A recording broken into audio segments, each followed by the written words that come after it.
શરણમાં જે આવે ને એને દુઃખ મટે છે વાલા, એને દુઃખ મટે. દુઃખ ક્યાં સુધી છે?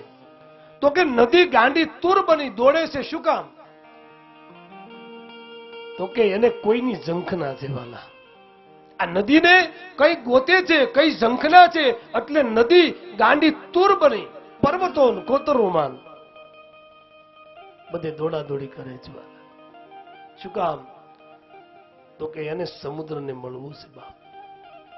અને એ સમુદ્રમાં મળી જાય. કોઈએ નદીને પૂછ્યું, હે નદી તું ગાંડી તુર બની દોડે છે શા માટે? તો કે હું દોડદામ કરી કરી હવે બહુ થાકી છું વાલા, હવે તો મારે છે ને સમુદ્રમાં મળી જવું છે વાલા.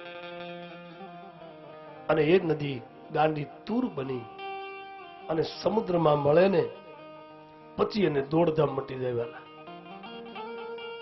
પછી એને હાસા જીવનની લહેર હોય એ લહેર પ્રાપ્ત થઈ જાય. એમ આ જીવ છે ને અનેક જન્મો સુધી દોડા દોડી કરી 84 લક્ષ યોનિમાં આ જીવ ભટક્યો છે વાલા. દોડા દોડી કરે છે શા માટે? તો કે એને કોઈની ઝંખના છે વાલા.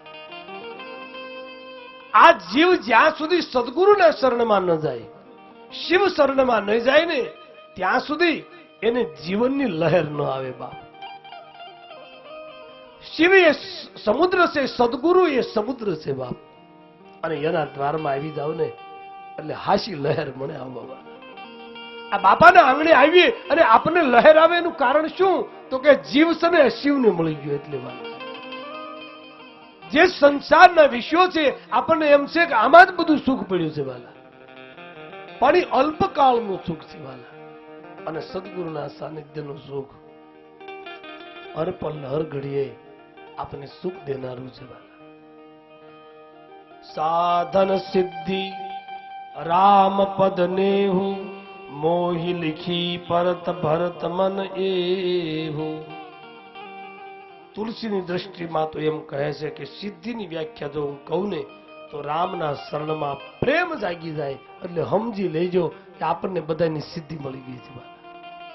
કલયુગમાં મોટામાં મોટી સિદ્ધિ એ કે હરિના તરફનો ભાવ એક એક વ્યક્તિના હૃદયમાં જાગે. આ મોટામાં મોટી સિદ્ધિ. કારણ કે નહીં કલી કર્મ અને ભક્તિ વિવેકુ અને રામ નામ અવલંબન. કલયુગમાં હરિ નામનો આધાર છે બાપ.